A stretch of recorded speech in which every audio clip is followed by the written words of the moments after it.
പർവ്വതങ്ങൾ ഛിന്ന ഭിന്നമാകും. ചെക്കന്മാര് ശ്വാസം വിടാതെ കിടന്നു. ഉസ്താദ് പറഞ്ഞു മാത്രമല്ല കടല് ആളിക്കത്തും. ബേജാറാകെങ്കിലും പോണം. ഇതൊക്കെ കേട്ടപ്പോ ശാന്തമായ സൂചി വീണാക്കേക്കുന്ന നിശബ്ദതയുള്ള ആ സദസ്സിൽ ഉസ്താദ് പറഞ്ഞു പത്രേ, അന്ന് അള്ളല്ലാത്ത ഒന്നും ഉണ്ടാവില്ല, അന്ന് അള്ളല്ലാത്ത ഒന്നും ഉണ്ടാവില്ല.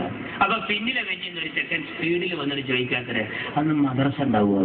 ഓന്റെ ബേജാർ എന്താണെന്ന് അറിയാം, സദർ ഉസ്താദ് മരിച്ചിട്ടാണെന്ന് മദ്രസയിൽ പോയതിന്റെ കാത്തിക്കൽ എന്ന പോലെ ഈ പള്ളി പൊളിക്കുന്നു, JCB വന്ന് മഞ്ചേരി പള്ളിയുടെ മിനാരം പൊളിക്കുന്നു, മദ്രസ അവതാളത്തിലാകുന്നു. ഈ പ്രതിസന്ധി മുഴുവൻ വരുമ്പോ KT ജലീലും PTA റഹീമും PMA സലാമും TK ഹംസാക്കയും Mappila സഖാക്കളും വന്നിട്ട് പിന്നിലെ വെഞ്ചിന്ന് വന്നിട്ട് ചോദിക്കുക അന്ന് ലീഗ് ഉണ്ടാവുമെന്ന്. പാവം, നിങ്ങൾക്കൊന്നുകിൽ നാണം വേണം, അതല്ലെങ്കിൽ മാനം വേണം. അത് രണ്ടുമില്ലെങ്കിൽ നാണവും മാനവും ഉള്ളവർ കുളിച്ച കുളത്തിൽ പോയി ഒന്ന് മുങ്ങുകയെങ്കിലും വേണം എന്നെ സാന്ദർഭികമായി ഞാൻ പറയുന്നുള്ളൂ. ചുരുക്കുകയാണ്, ഞാൻ ചുരുക്കുകയാണ്. കേരളത്തിൽ ഭരണം കൊണ്ട് പൊറുതിമുട്ടിയ നിങ്ങൾക്ക് അടുത്ത തെരഞ്ഞെടുപ്പിൽ ചാൻസ് വരാനിരിക്കുന്നു അല്ലേ? ഇങ്ങനെ വിലക്കയറ്റം രൂക്ഷമായ ഒരു കാലഘട്ടത്തിന് മുമ്പുണ്ടായിട്ടുണ്ടോ? തക്കാളിപ്പട്ടിക്കൊക്കെ ഗോദ്രജിന്റെ കൂട്ടുവേണ്ടി വന്നില്ലേ? മാറ്റിത്തേരാ എത്ര രൂപയാണ്? 40 ഉറുപ്പ്യ തക്കാളിക്ക് വരെ വന്നില്ലേ? എന്റെ അമ്മനോട് ചോദിച്ചു, മാനേജ് കിലോ 10 എന്ന് പറഞ്ഞ് വന്നിരുന്ന സാധനല്ലേ? ഞാൻ അമ്മാനോട് പറഞ്ഞു 2 കിലോ 10 തന്നെ വന്നിരുന്നു, വാരി കൊടുത്തിരുന്നു. ഈ വിലക്കയറ്റം രൂക്ഷമായ സമയത്ത് ഉമ്മനോട് ചോദിച്ചു, പിന്നെ തക്കാളി ചാറ് വെക്കാൻ എന്താ ചെയ്യാ? ഞാൻ പറഞ്ഞു പഴയ മാതിരി നല്ല ഭരണം വേറെ, അതുകൊണ്ട് തൽക്കാലം എന്തെങ്കിലും 1 or 2 എടുത്ത് ഇങ്ങനെ ഉപയോഗിച്ചാൽ മതി. അമ്മ പറയും ഇതിന്റെ ഒരു ചൂരും മണമൊക്കെ വേണ്ടേ കുട്ടിയെ? ഞാൻ പറഞ്ഞു ചൂരും മണമൊന്നും വേണ്ട, നിങ്ങൾ ആ ഒരു തക്കാളി എടുത്തിട്ട് ആ ചാറിന്റെ ചട്ടിമൊന്നുണ്ട് വിഞ്ഞാങ്ങിക്കാളി. ഈ പറമ്പിലും ഈ ദേഹത്തിലും ഈ കേരളം എന്നാകെ ഉപദ്രവിക്കുന്ന സഖാവ് അച്യുതാനന്ദൻ, കൊടിയേരി, പിണറായി തുടങ്ങിയ എല്ലാ മൂർത്തികളും ഒരു 2 കൊല്ലത്തേക്ക് കൂടി അടങ്ങി നിൽക്കണമെന്ന് പറഞ്ഞ അടുപ്പിൽ കണ്ടിട്ടും ഒരു പൊട്ടിയേക്കും. ആ മണം മതി നമുക്ക്, വേറെ ആലോചിച്ചിട്ട് കാര്യമില്ല. രൂക്ഷമായി പോയി, ബാണം പോലെ കുതിച്ചുപോയത്. ഞാൻ ചോദിക്കുന്നു, മാറ്റിച്ചേരാ ഇങ്ങനെ കറണ്ട് കട്ടുണ്ടായ ഒരു കാലഘട്ടം ഉണ്ടായിട്ടുണ്ടോ? ഞങ്ങളെ ഭരണത്തിൽ കറണ്ടിന് ചാർജ് കുറച്ചു എന്ന് മാത്രമല്ല എമർജൻസി മുഴുവൻ കേടുന്നു. കാരണം എന്താ? ഉപയോഗിക്കായിട്ട്. എന്നാ ഇപ്പോഴോ? ഇപ്പത്തെ സ്ഥിതി എന്താ? രാവിലെ കറണ്ട് പോണ്, ഉച്ചക്ക് കറണ്ട് പോണ്, വൈകുന്നേരം കറണ്ട് പോണ്, എന്നിട്ട് കറണ്ട് കട്ട് ദശാമാരിവിന്റെ ഇടയിൽ. മാറ്റിച്ചേരതിൽ യഥാർത്ഥത്തിൽ കട്ട ഏതാ? രാവിലെ പോയതാ, ഉച്ചക്ക് പോയതാ, വൈകുന്നേരം ഏതാണോ ഇതിൽ യഥാർത്ഥത്തിൽ കട്ട്? പണ്ട് ഒരു ഡോക്ടർ എടുത്ത് നല്ല തടിയനായ ഒരുത്തനും പോയിട്ട് പറഞ്ഞു, ഡോക്ടർ അവിടെ ഇവിടെയൊക്കെ ഒരു വേദന ഉണ്ട്. ഡോക്ടർ പരിശോധിച്ചിട്ട് പറഞ്ഞു, ബേജാറാകണ്ട, ഭക്ഷണം ഒന്ന് നിയന്ത്രിച്ചാൽ മതി. ഡോക്ടർ എഴുതി കൊടുത്തു, രാവിലെ 2 ഇഡ്ഡലി, ഉച്ചക്ക് 1 കോരി ചോറ്, വൈകിട്ട് 2 കപ്പ് കഞ്ഞി.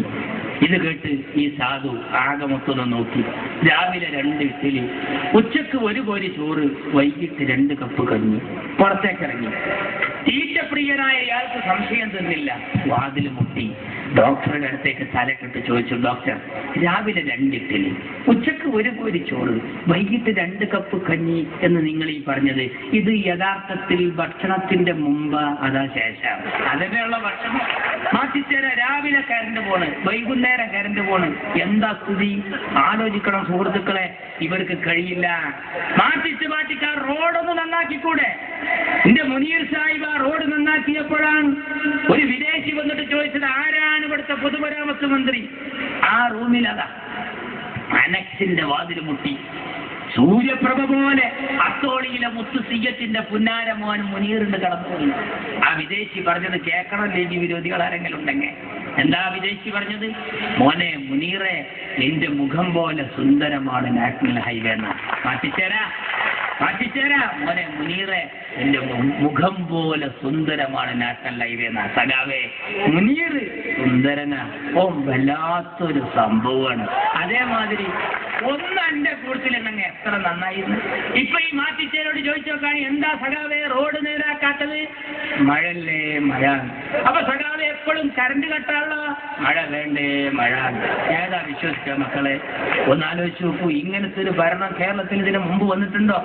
ഏതെങ്കിലും രംഗത്ത് മെച്ചെന്ന് പറയാണ്ടോ? ഞാൻ ചുരുക്കുന്നു സുഹൃത്തുക്കൾ, ഒരൊറ്റ കാര്യം പറയാം.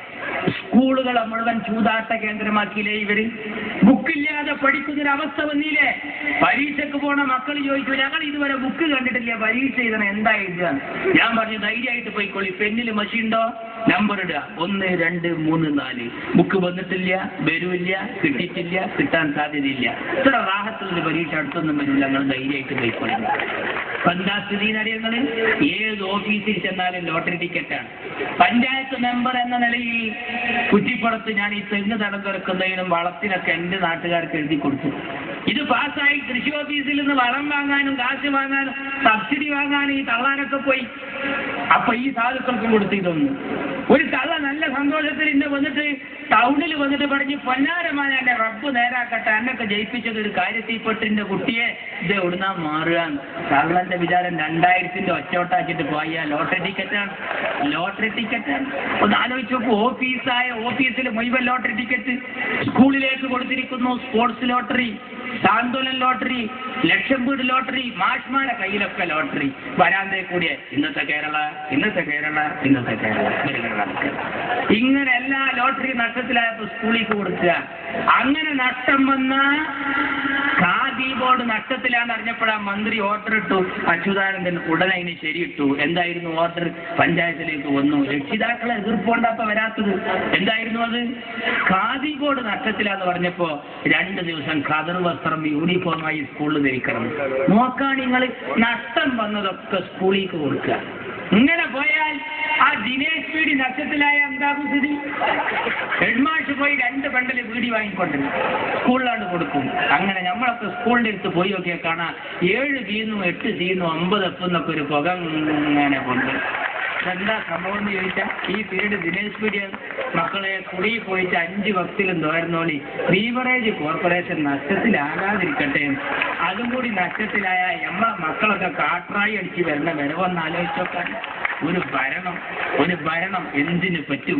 പാടത്തും പറമ്പിലും പാടുപെട്ട് പണിയെടുക്കുന്ന പട്ടിണിപ്പാവങ്ങളെ പല തവണ പലതും പറഞ്ഞ് പറ്റിച്ച പാരമ്പര്യമുള്ള പാർട്ടിയായ ഈ കമ്മ്യൂണിസ്റ്റ് പാർട്ടിയെ ഒരു പാഠം പഠിപ്പിക്കാൻ പാണക്കാട്ടത്തങ്ങളും പാണ്ടിക്കടവത്ത് കുഞ്ഞാലിക്കുട്ടിയും നയിക്കുന്ന ഈ പടയണിക്കൊപ്പം നിൽക്കുക.